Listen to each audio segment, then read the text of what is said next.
Good evening, students. Today we will see the current affairs analysis dated from 30 and 31st Jan 2025. The first article related to the MSME. Display the PDF. MSME la mutual credit guarantee. அதில் ஒரு டேபிளர் கொள்ளப்படுது. அந்த எம்எஸ்எம்இயை பொறுத்த வரைக்கும் micro medium small enterprises, micro small medium enterprises. இதில் micro அப்படின்ற category நீங்கள் old மேலே இருக்கக்கூடியது ஓல்டுண்ணா 25 lakh investments less than 25 lakh, அது இன்வெஸ்ட்மெண்ட்ஸ் வந்து லெஸ் தேன் 10 lakh. அதே இது இன்றைக்கி இப்போ மாற்றிட்டாங்க 1 crore less than 1 crore it will B micro and turn over வந்து 5 crore. சுமாரில் எடுத்துக்கிட்டிங்கன்னா முன்னாடி 5 crore இன்வெஸ்ட்மெண்ட், இப்போ 10 crore. டேர்ன் ஓவர் வந்து முன்னாடி 2 crore இருந்துச்சு, இப்போது 50 crore மாற்றிருக்காங்க. அது மாதிரி இன்வெஸ்ட்மெண்ட் அந்த சுமாரில் மீடியம் எடுத்துக்கிட்டிங்கன்னா investment less than 10 crore, sorry ஆமாம் மாற்றிருக்கு. டேர்ன் ஓவர் வந்து லெஸ் தேன் 5 crore. எல்லாத்துலேயுமே இன்வெஸ்ட்மெண்ட் இருக்குது. கீழே உள்ள டேப்லர் காலத்தை மட்டும் நீங்கள் படித்தா போகும், சரியா? ஸோ டேர்ன் ஓவர் வந்து லெஸ் தேன் 100 crore இருந்துச்சுன்னா, அதுக்கு மேலே இருந்துச்சுன்னா it will be called as an industry. அதுக்குள்ளாடி இருந்துச்சுன்னா it will be called as small MSME செக்டரில் சுமால் கேட்டகரியில் வரும். ஸோ இதுக்கு வந்து இப்போ 100 crore வரைக்கும் லோன் வந்து எலிஜிபிலிட்டி கேரண்டி, கவர்மெண்ட்டுக்கு கேரண்டி அப்படின்றது தான் credit guarantee. So government Udyam registration அந்த நம்பர் இருந்துச்சு அப்படின்னா அவங்க வந்து லோன் அவைல் பண்ணிக்கலாம். Minimum guarantee of 75%. அதெல்லாம் இம்பார்ட்டன்ட் கிடையாது. எம்எஸ்எம்இனா என்ன டெஃபினிஷன் அப்படின்னு படிச்சுக்கோங்க. That is enough for your examination. Next article China experimental advance superconducting tokamak east அப்படின்னு பேர். Experimental advance superconducting tokamak. So இமேஜில் பார்க்கக்கூடிய இதான் டோக்கமாக் ரியாக்டர். ஆர்டிஃபிஷியல் சன்னை க்ரியேட் பண்ணுறாங்க அப்படின்னு சொல்கிறோம். ஸோ ஆர்டிஃபிஷியல் சன் அப்படின்னா சன் வந்து ஹீட்டு ப்ரொடியூஸ் பண்ணுற அந்த ஒளிரக்கூடியது காரணம் ஹைட்ரஜன் காம்பினேஷன், அயன்ஸ் ஆட்டம்ஸ் வந்து கம்பைன் பண்ணுறாங்க. நம்ம வந்து யுரேனியம்லேருந்து வி வில் பம்பார்ட் யுரேனியம், அதுலேருந்து எனர்ஜி வரும், அதை நம்ம பயன்படுத்திக்கிறோம், சரியா? நியூட்ரான்ஸை வச்சு அதை பம்பார்டிங் பண்ணுவோம். அதான் நம்ம அணு உலையில் பண்ணுறது. இது வந்து ஹைட்ரஜன் அயன்ஸை ஆட்டம்ஸை வந்து கம்பைன் பண்ணும்போது the helium will be produced. So helium வந்து it's a gas, so it will produce heat energy. இதுதான் சன்னில் நடக்கக்கூடிய ப்ராசஸ். இந்த ஹீட் வந்து equivalent to sun's heat, that is plasma. இப்போ இந்த ஹீட்டை நம்ம வந்து நம்ம கூடங்குளம் அணு உலை நிலையங்கள்லாம் என்ன பண்ணுறோம், பம்பார்டிங் பண்ணுறது. அப்படின்னா ஃபிஷன் ப்ராசஸ். அப்படின்னா இது வந்து ஃபியூஷன் சேர்க்கறது, அது வந்து உடைக்கிறது. ஸோ யுரேனியம் வந்து uranium 238 is bombarded with 35 is bombarded with neutrons கூட பம்பார்டிங் வந்து அது உடஞ்ச பிறகு you will get heat energy. அந்த ஹீட்டை நம்ம அப்சர்வ் பண்ணி அதன் மூலமாக தண்ணியை ஹீட் பண்ணி ரன் பண்ணுறோம். அதில் வரக்கூடிய ஹீட் வந்து அதிகம் தான், தெர்மல் பவர் பிளான்ட்டோட அதிகம். ஆனால் ஃபியூஷன் ப்ராசஸ் வந்துறது இட்ஸ் லைக் கம்பைனிங். இது வந்து நடக்கிறதே வந்து 15 million degree Celsius, 15 million Kelvin. அதில் தான் இந்த ப்ராசஸே நடக்கும். சன்னில் இருக்கக்கூடிய ஹீட்டு இந்த காம்பினேஷன் நடக்கிறதுக்கு இம்பார்ட்டன்ட் ஹீட்டு. அது மாதிரி அதில் வெளியில் இருக்கக்கூடிய எனர்ஜி வந்து அதிகம். That is heat is also very high. ஒரு 5 நிமிஷத்தில் 22 மெகாவாட்டுக்கான பவர் சப்ளை நம்ம தயாரிக்க முடியும் அந்த ஹீட் இருந்துச்சுன்னா. நிறைய பேர் ஆர்டிஃபிஷியல் சன்னுன்னா ஆர்டிஃபிஷியல் மாதிரி சன் மாதிரி அது ஒளிரும்னு நினைக்கிறாங்க, அது கிடையாது. ஸோ இது என்ன அப்படின்னா அந்த ஹீட்டை வச்சு எலக்ட்ரிசிட்டி ப்ரொடியூஸ் பண்ணுற எனர்ஜி அதே மாதிரி தான். தண்ணியை ஹீட் பண்ணி தண்ணியை வந்து நீராவியாக மாற்றி நீராவியை வந்து நம்ம டர்பைனை ரன் பண்ணுற பயன்படுத்துறது. ஸோ 5 seconds 22 மெகாவாட்னா வெரி ஹை. அது வந்து டெஸ்டிங் வந்து பண்ணியிருக்கு. அதில் மெயினாக அந்த பிளாஸ்மாவை கன்ஃபைன் பண்ணுறது. அப்படின்னா அந்த ஹீட் வெளியில் போகாமல் தடுக்கிறது. 1000 seconds வரைக்கும் அவங்க வந்து இப்போ ஹோல்ட் பண்ணி டெஸ்ட் பண்ணியிருக்காங்க. தட் இஸ் ஆப்டிமல், அதை வந்து ரீச் பண்ணியிருக்காங்க, சரியா? இதே மாதிரி இந்தியா வந்து பண்ணிகிட்ருக்கு. We also doing it, but it will take time. நம்ம கொலாபரேஷனில் ஒன்று பண்ணிகிட்ருக்கோம், இன்டர்நேஷ்னல் தெர்மல் எக்ஸ்பெரிமெண்டல் ரியாக்டர். ஏதாவது வாசம்னு சொல்கிறீங்களே, இது எத்தனை வாட்டி படிச்சிருப்போம் நம்ம? எதுவுமே நமக்கு ஞாபகம் இருக்காது. கிட்டத்தட்ட 35 countries, 35 countries. ஏதாவது ஒரு கண்ட்ரி பேர் சொல்லுங்க. இந்தியா, பிரான்ஸில் பண்ணுறோம். இந்தியா, ரஷ்யா, சைனா இருக்குது, யூஎஸ் இருக்குது, யூகே, யூரோப்பியன் யூனியனில் இருக்கக்கூடிய கண்ட்ரிஸ் எல்லாமே இருக்காங்க. ஸோ அந்த 35 கண்ட்ரிஸ் இதில் நம்ம ப்ரொடியூஸ் இப்போ ரீசெண்டாக யூகே வந்துட்டு அவங்க ஜெட் ஒன்று பண்ணுறாங்க, இதே மாடல் தான், ஜெட் ப்ரொபல்ஷன் நினைக்கிறேன் பேர். அதை வந்து 5 செகண்ட்ஸுக்கு 12 மெகாவாட்டுக்கான எனர்ஜி கிரியேஷன் வந்து டெஸ்ட் பண்ணியிருக்காங்க. இது மாதிரி வேர்ல்டு ஃபுல்லாக யூஎஸும் பண்ணிகிட்டு இருக்காங்க, நம்மவும் பண்ணிகிட்டு இருக்கோம். ஸோ இது வந்து ஹார்ம்லெஸ் அப்படின்னா பொல்யூஷனே கிடையாது. உங்களுக்கு கூடங்குளம் நியூக்ளியர் ரியாக்டர் கூட உங்களுக்கு அணு உலையிலேருந்து அணு கழிவுகள் வரும், எடுக்கணும். ஆனால் இதுக்கு வந்து அணு கழிவுகள் அந்த மாதிரி எதுவுமே கிடையாது. ஸோ இட்ஸ் அ பொல்யூஷன்லெஸ். அதை சேஃப்கார்ட் பண்ணுறது ரொம்ப இம்பார்ட்டன்ட். வெடிச்சிருச்சுன்னா சிக்கலாயிரும், மற்றபடி பெரிய ப்ராப்ளம் இல்லை. சரியா? So that's about the clean எனர்ஜிக்கான நம்ம 2017 we also going for net zero. அது மாதிரி China is also having the target of clean energy. So they are also moving. So that's about this article. The next article Asian water bird census. இது வந்து Asia, Afghanistan, Asian, so Indian சப்கான்டினென்டில் இருக்கக்கூடிய countries, Afghanistan, Bangladesh, இந்த countries எல்லாமே வரும். Myanmar, Nepal, Bhutan, அது மாதிரி China, Japan, அப்புறம் south east Asian countries, Australasia countries, east Asian flyway, so அப்புறம் ஆஸ்திரேலியன் ஃப்ளைவே, இந்த கேட்டகரியில் இருக்கக்கூடிய கண்ட்ரிஸ் எல்லாமே இதில் வரும். அவங்க தான் இந்த ஏஷியன் வாட்டர் சென்சஸில் மெம்பராக இருக்காங்க. அதில் அந்த கண்ட்ரீஸில் இப்போ சென்சஸ் கண்டக்ட் பண்ண, அதில் இந்தியாவில் கண்டக்ட் பண்ண கொரிங்கா வைல்ட் லைஃப் சாங்சுரி, அது வந்து ரொம்ப இம்பார்ட்டன்ட். அதில் கண்டக்ட் பண்ணியிருக்காங்க. கிட்டத்தட்ட 39,725 பறவைகள் அந்த வைல்ட் லைஃப் சாங்சுரியில் வந்து கணக்கெடுத்துருக்காங்க. அது மாதிரி 106 species were there, different species are there. So அதை மட்டும் படித்தா போதும், அவ்வளோ. இந்தியாவில் அவங்க கூட கண்டக்ட் பண்ணுற Bombay natural history society.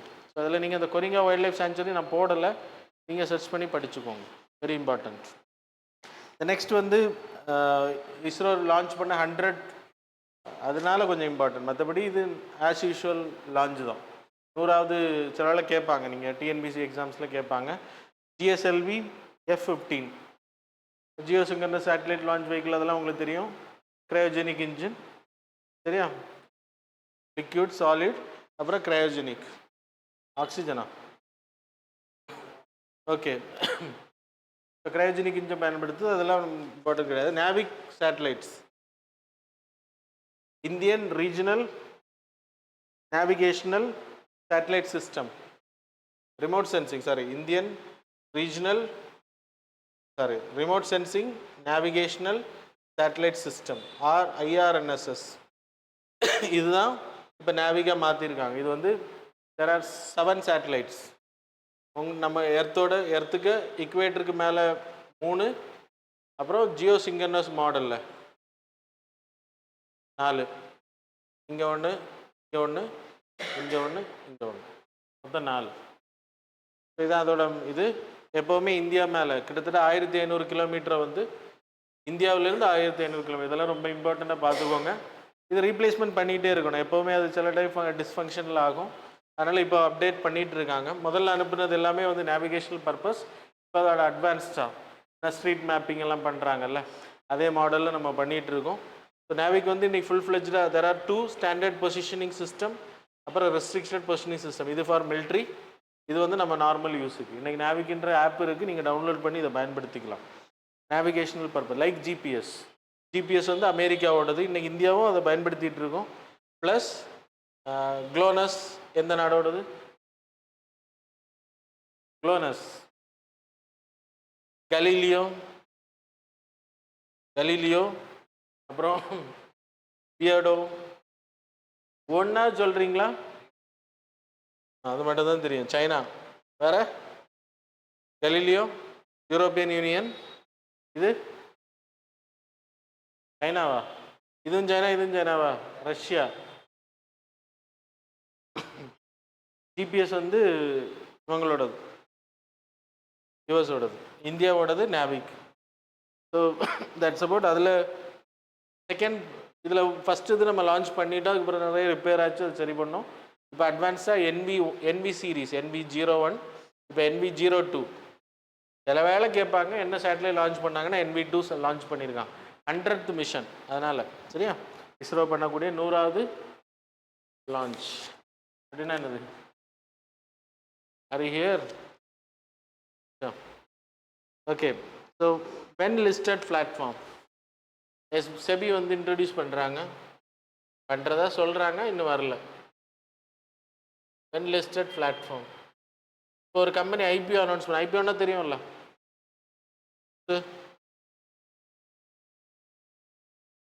Influencer public offering, initial public offering. சரி, ஸோ இனிஷியல் பப்ளிக் ஆஃபரிங்ன்றது ஒரு நியூ கம்பெனி அவங்களோட ஷேர்ஸை வந்து லிஸ்டிங் பண்ணுறது ஷேர் மார்க்கெட்டில். அதுக்கு வந்து ஐபிஓ அனௌன்ஸ் பண்ணுவாங்க, செபி கிட்ட பெர்மிஷன் வாங்கணும், அப்புறம் அட்வர்டைஸ்மெண்ட் போடணும், அது பிறகு அந்த டெண்டர் போடுவாங்க, அந்த டெண்டரில் பிட்டிங் பண்ணணும். That is red hearing processes for application. இதுக்கு பேர் என்னது? Book binding.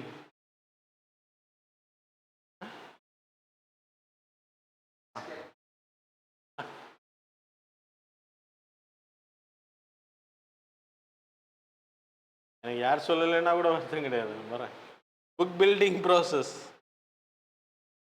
Book building process. So இதில் வந்து ஷேர்ஸ் வந்து லிஸ்ட் பண்ணப்படும். யார் யார் வேணும்னா டிமாண்ட் பண்ணி வாங்கிக்கலாம், பிட்டிங் பண்ணிக்கலாம். அதுக்கப்புறம் கம்பெனி ஒரு ரேட்டில் கொடுப்பாங்க. அது வந்து டிரான்சாக்ஷன் நடக்கிறதுக்கு T+3 days. T+1ன்றது நம்ம பிட்டிங் பண்ணுறதுலேருந்து நம்ம அலாகேட் ஆகிறது, நம்ம பிட்டிங் பண்ணுறதுலேருந்து அடுத்த நாள் அலாகேட் ஆகிரும். அலாகேட்லேருந்து நம்ம அக்கௌண்ட்டுக்கு வர்றதுக்கு 3 நாள் ஆகும். சரியா? ஸோ 3 நாள் இல்லை, 2 நாள், அதான் 3. அப்போ இந்த டைம் பீரியடில் இப்போ நான் வந்து ஷேர்ஸை வாங்கியிருக்கேன், லிஸ்டிங் வாங்கியிருக்கேன் அப்படின்னா என்ன பண்ணுறேன் அப்படின்னா, இன்னொருத்தங்களுக்கு நோஷனலாக கொடுக்குறது.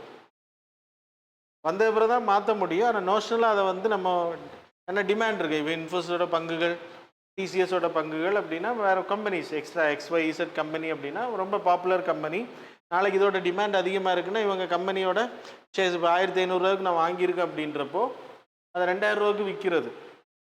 But it is not real. ஏன்னா அது வர்றதுக்கு முன்னாடியே சேல் பண்ணுறது. இது வந்து தப்பு, இல்லீகல். ஆனால் டிமாண்ட் இருக்கிறனால அப்படி பண்ணிக்கலாம். அந்த பிறகு கொடுக்கணும், இல்லைன்னா I need to purchase it back. எனக்கு தெரியும் இது வந்து டிமாண்ட் அதிகமாக இருக்குது அப்படின்றது, அதுக்கேற்ற மாதிரி நோஷனல் செல்லிங். ஆனால் ஃபிசிக்கலாக ஷேரிங் லிஸ்டிங் கிடையாது. லிஸ்ட் ஆகிறதுக்கு முன்னாடி செல்லிங். இந்த தடுக்கிறதுக்காக, இந்த ஸ்பெக்குலேஷன், ஏன்னா மார்க்கெட்டில் இந்த ஸ்பெக்குலேஷனை தடுக்கிறதுக்காக தான் செபி என்ன பண்ணுறாங்கன்னா, இந்த டைமுக்குள்ளாடியே நீங்கள் என்ன பண்ணிக்கலாம், இந்த வென் லிஸ்டட் பிளாட்ஃபார்ம் வந்துருச்சுன்னா அதில் நீங்கள் ட்ரேடிங் பண்ணிக்கலாம். அவசரமாக நீங்கள் விற்கணுன்னா விற்றுக்கலாம், வாங்குறவங்க வாங்கிக்கலாம். அது T+3 டேயில் அந்த ஆளுக்கு அக்கௌண்ட்டில் இருக்கும். புரியுதா உங்களுக்கு? அந்த மாதிரி ஐபிஓவுக்கு மட்டும் இது இன்னும் வரல. வந்த அப்புறம் தான் தெரியும் எப்படி ஃபங்க்ஷன் ஆகுது அப்படின்னு. That's all. Then DGFT, that is Director General for Foreign Trade, certificate of origin. ஏன்னா 2.0 சிஸ்டம். சர்டிஃபிகேட் ஆஃப் ஒரிஜின்னா தெரியும்ல, ஒரு ப்ராடக்ட் வந்து சர்டிஃபிகேட் ஆஃப் ஒரிஜின் எது கூட. இப்போ ஃப்ரீ ட்ரேட் அக்ரிமெண்ட் நம்ம சைனா கூட சைன் பண்ணலை. நம்ம வி சைன்டு வித் ஆஸ்திரேலியா கூட FTA வரல, இன்னும் ECTA தான் இருக்குது, economic cooperation and trade agreement. Then we signed with UAE recently. அப்போ UAE கூட நம்ம சைன் பண்ணுறோம். அவங்க நம்ம இந்தியாவுக்கு எக்ஸ்போர்ட் பண்ணுறாங்க, நம்ம எக்ஸ்போர்ட் பண்ணுறோம், as well as importing. Tariff சில FTA என்னது, negative list and positive list. Positive லிஸ்ட்னா ப்ரெஃபரன்ஷியல் ட்ரேட் அக்ரிமெண்ட், ஒரு குறிப்பிட்ட பொருட்களை மட்டும் நம்ம பாசிட்டிவாக வச்சு ட்ரேட் பண்ணுவோம். FTAன்னா நிறைய பொருட்களை ட்ரேட் பண்ணுவோம், இதெல்லாம் ட்ரேட் பண்ண மாட்டோமோ அதை வந்து நெகட்டிவ் லிஸ்ட்டில் வச்சுருப்போம். அதனால் FTAன்றது இட்ஸ் அ நெகட்டிவ் லிஸ்ட். எல்லாம் புதுசு கேட்குற மாதிரி கேட்டுட்டு, negative list free trade agreements. இந்த நெகட்டிவ் லிஸ்ட்டில் இருக்கக்கூடிய பொருட்கள் ட்ரேடிங் பண்ண மாட்டாங்க. இப்போது UAEலேருந்து நம்ம நாட்டுக்கு இப்படி பொருட்கள் வரும் கம்மியான டேரிஃபில், இட் வில் கெட் பெனிஃபிட், நிறைய பெனிஃபிட் இருக்கும். த சேம் டைம் என்ன நடக்கும் அப்படின்னா, இப்போ சைனா வந்து நம்ம சைன் பண்ணலாம், சைனா கூட சைன் பண்ணலாம், Philippines, South east Asian countries கூட நம்ம சைன் பண்ண, ஏஷியன் கண்ட்ரிஸ் கூட. இப்போ ஏஷியன் கண்ட்ரிஸில் ஒரு கண்ட்ரியில் போய் சைனா வந்து என்ன பண்ணுவாங்கன்னா, அவங்க பொருட்களை போயிட்டு அங்கே போய் ஸ்டாக் பண்ணிவிட்டு அப்புறம் இந்தியாவுக்கு தாய்லாந்து பொருள் மாதிரியோ இல்லைனா இந்தோனேஷியா பொருள் மாதிரியோ கொண்டு வருவாங்க. ஸோ அப்போ நம்ம என்ன பண்ணுவோன்னா அதை கண்டுபிடிச்சோன்னா we will ask certificate of origin. அப்போ அந்த கண்ட்ரி வந்து கொடுக்கணும், இது எங்கள் நாட்டில் இண்டிஜினியஸ்லி டெவலப்ட் அப்படின்ற அந்த சர்டிஃபிகேஷன் தான். அது இப்போ இந்தியா போன்ற நாடுகளும் கொடுக்குறாங்க. ஏன் கொடுக்குறாங்க அப்படின்னா இந்த மாதிரி சீட்டிங் பண்ணாமல் இருக்கிறது, இன்னொரு நாடு அவங்களோட பொருட்களை நம்ம நாட்டுக்குள்ளே டம்ப் பண்ணாமல் இருக்கிறது தடுக்கிறதுக்காக சர்டிஃபிகேட் ஆஃப் ஒரிஜின் கொடுப்பாங்க. அதில் இ சர்டிஃபிகேட் இப்போ கொடுக்குறாங்க. இ ஆதார் கார்டு இருக்குல்ல, ஆன்லைன் மூலமாகவே இதை அப்ளை பண்ணி வாங்கிக்கலாம். அது வந்து அது இம்பார்ட்டன்ட் இல்லை, சர்டிஃபிகேட் ஆஃப் ஒரிஜின்னா என்னன்னு தெரியணும் உங்களுக்கு. Origin of good. The next Niger, Mali, அப்புறம் புர்கினா ஃபாசோ, இதெல்லாம் West African country. Show the map.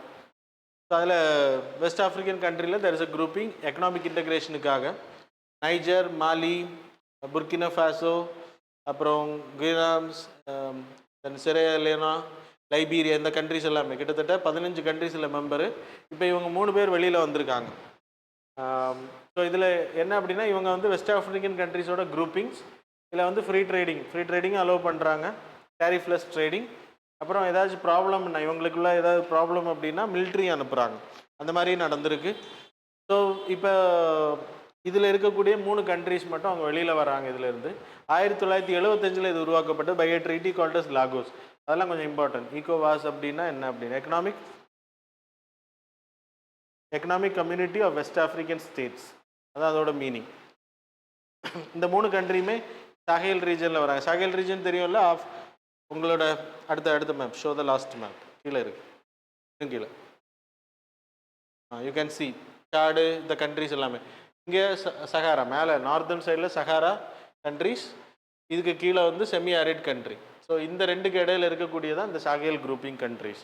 இதில் இருக்கக்கூடிய மெம்பர்ஸ் இவங்க வந்து இப்போ ரஷ்யா கூட ரொம்ப அலைனில் இருக்கிறதா சொல்லப்படுது. அதனால தான் ரஷ்யா கூட மற்ற கண்ட்ரிஸ் எல்லாமே வந்து யூரோப்பியன் கண்ட்ரிஸ் கூடயும் யூஎஸ் கூட ரொம்ப அலைனாக இருக்காங்க. அதனால் அவங்களுக்கு வந்து ஃப்ரான்ஸ் கூட ரொம்ப அலைனாக இருக்காங்க மற்ற கண்ட்ரிஸ். அதனால் அது அவங்களோட அவங்களோட இன்ட்ரெஸ்ட்டை பாதிக்குது அப்படின்றனால they are coming out and they are going to have a cooperation with Russia.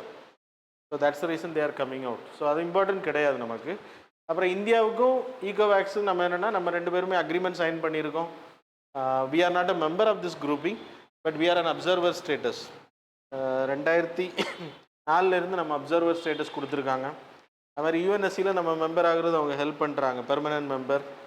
Sahel region நான் உங்களுக்கு சொல்லிட்டேன். So that's about this article and today's article. Now we will move on to the answers for the previous. இன்றைக்கி எம்சிக்கு போடலை. இது வந்து Jan 31 வரைக்கும் தான். நம்ம ஃபெப்பில் உள்ளது நாளைக்கு போடுவோம், சரியா?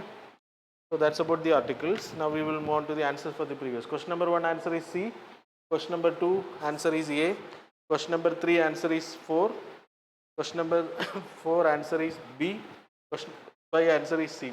So that's all about the current affairs answers. Thanks a lot for joining with us.